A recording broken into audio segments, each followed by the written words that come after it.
السلام علیکم ورحمۃ اللہ وبرکاتہ۔ آپ دیکھ رہے ہیں سید حافظہ آفیشیل۔ دلوں کی دنیا سے آپ تک روشن پیغام لیے میں حاضر ہوں۔ امید ہے آپ ایمان، صحت اور سکون کی خوبصورت حالتوں میں ہوں گے۔ چلتے ہیں آج کے ٹاپک کی طرف۔ ابھی جو ریسنٹلی ایک ڈیبیٹ ہوئی ہے جاوید اختر اور مفتی شمائل کے درمیان، آج اس پر ہم تھوڑی سی ڈسکشن کر لیتے ہیں۔ ان کا ٹاپک تھا گاڈ ایگزسٹ، تو آج ہم اس ٹاپک پر تھوڑی سی بات کر لیتے ہیں۔ آج کے دور کا سب سے بڑا سوال یہ نہیں ہے کہ خدا ہے یا نہیں، بلکہ یہ ہے کہ انسان سچ سننا چاہتا بھی ہے یا نہیں۔ جاوید اختر جیسے لوگ جب کہتے ہیں میں اس خدا کو نہیں مانتا جو دکھائی نہیں دیتا، تو یہ صرف انکار نہیں ہوتا، یہ ایک انٹلیکچوئل چیلنج ہوتا ہے۔ اور اسلام سوالوں سے ڈرتا نہیں۔ قرآن کہتا ہے افلا تعقلون، تم عقل کیوں نہیں استعمال کرتے؟ جاوید اختر کا اصل پوائنٹ یہ ہوتا ہے اگر گاڈ آل پاورفل ہے، اگر گاڈ آل لونگ ہے، تو پھر وار کیوں؟ بچوں کا کینسر کیوں؟ قدرتی آفاتیں کیوں؟ یہ سوال ایتھیزم کا سب سے اسٹرانگ ویپن ہے۔ اسے فلسفی میں کہتے ہیں پرابلم آف ایول۔ اسلام کا جواب بہت کلیئر ہے، دنیا جنت نہیں ہے، دنیا ایگزامینیشن ہال ہے۔ قرآن کہتا ہے وَلَنَبْلُوَنَّكُمْ بِشَيْءٍ مِّنَ الْخَوْفِ وَالْجُوعِ۔ اللہ خود کہہ رہا ہے ہم تمہیں ضرور آزمائیں گے۔ اگر دنیا میں صرف سکون ہوتا، صرف انصاف ہوتا، تو آخرت کی ضرورت ہی ختم ہو جاتی۔ فری ول کا concept most important point. Javed Akhtar کے لاجک کا جواب یہاں ہے، اگر گاڈ ہر برائی روک دے تو پھر انسان روبوٹ بن جاتا، چوائس ختم ہو جاتی۔ اسلام کہتا ہے انسان کو اختیار دیا گیا ہے۔ قرآن میں ہے اِنَّا هَدَيْنَاهُ السَّبِيلَ إِمَّا شَاكِرًا وَإِمَّا كَفُورًا۔ راستہ دکھا دیا، ماننا یا نہ ماننا تمہاری چوائس ہے۔ برائی کے ذمہ دار خدا نہیں، انسان کا مس یوز آف فریڈم ہے۔ گاڈ نظر کیوں نہیں آتا؟ Crushing logic. جاوید اختر کہتے ہیں جو دکھے وہی حقیقت۔ اس کا جواب ہے آپ کا دماغ دکھتا ہے، آپ کی سوچ دکھتی ہے، یا آپ کی نیت دکھتی ہے؟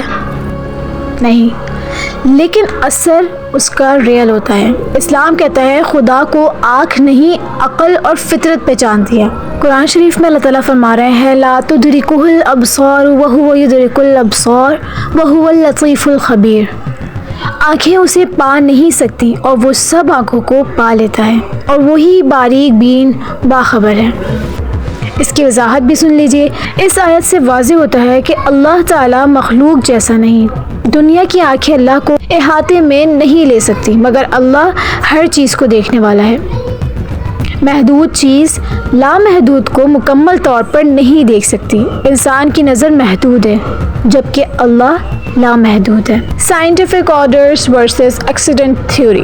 اگر یونیورس ایکسیڈنٹ ہے، لاز آف فزکس اتنی پرفیکٹ کیوں؟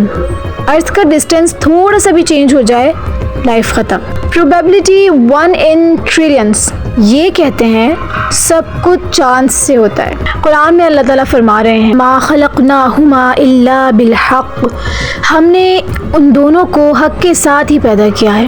اور اسی مفہوم کے ساتھ یہ الفاظ سورہ دخان میں بھی آئے ہیں۔ مختصر وضاحت یہ ہے، اس آیت سے واضح ہوتا ہے کہ کائنات بے مقصد نہیں، ہر چیز ایک حکمت، مقصد اور حق کے ساتھ پیدا کی گئی ہے۔ ایتھیزم اور موریلٹی کا ایک کرائسس۔ سوال، اگر گاڈ نہیں، رائٹ اینڈ رانگ کا اسٹینڈرڈ کیوں؟ مرڈر غلط کیوں؟ ظلم غلط کیوں؟ ایتھیزم کے اکارڈنگ سوسائٹی ڈیسائیڈ کرتی ہے، اسلام ایبسلیوٹلی مورل لا دیتا ہے۔ سائیکولوجیکل ایویڈنس، ہر انسان ڈر میں دعا کرتا ہے، مجبوری میں خدا کو یاد کرتا ہے۔ ایون ایتھیسٹ جب پلین گرتا ہے تو او گاڈ کہتے ہیں، نہ کہ او سائنس، او ایولیوشن، او فزکس۔ یہ ریفلیکس ہے۔ قرآن میں اللہ تعالیٰ فرما رہے ہیں فَإِذَا رَقِبُوا فِي الْفُلْكِ دَعَوُا اللَّهَ، پھر جب وہ کشتی میں سوار ہوتے ہیں تو اللہ کو پکارتے ہیں۔ ڈیتھ کے بعد ایتھیزم کا ایمٹی آنسر۔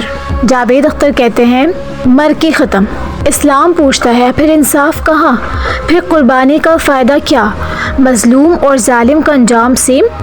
یہ لاجک نہیں، نا انصافی ہے۔ اسلام بلائنڈ فیتھ نہیں سکھاتا۔ اسلام کہتا ہے سوچو، پھر مانو۔ جاوید اختر سوال اٹھاتے ہیں، مفتی شمائل جواب دیتے ہیں، اور سچ یہ ہے خدا کو جھٹلانا بھی ایک عقیدہ ہے دلیل کے بغیر۔ خدا کو ڈھونڈنے کے لیے آسمان دیکھنا ضروری نہیں، کبھی اپنے دل کی خاموش کمرے میں جا کر بھی دیکھیں، شاید وہ وہاں آپ کا انتظار کر رہا ہو، کیونکہ ہمارا رب، ہمارا خدا ہماری شہرک سے بھی زیادہ قریب ہے۔ اگر آپ کو یہ ویڈیو اچھی لگی ہو تو لائک شیئر لازمی کریں، حفاظت کریں۔ انشاءاللہ ملتے ہیں نیکسٹ ویڈیو میں، تب تک کے لیے فی امان اللہ۔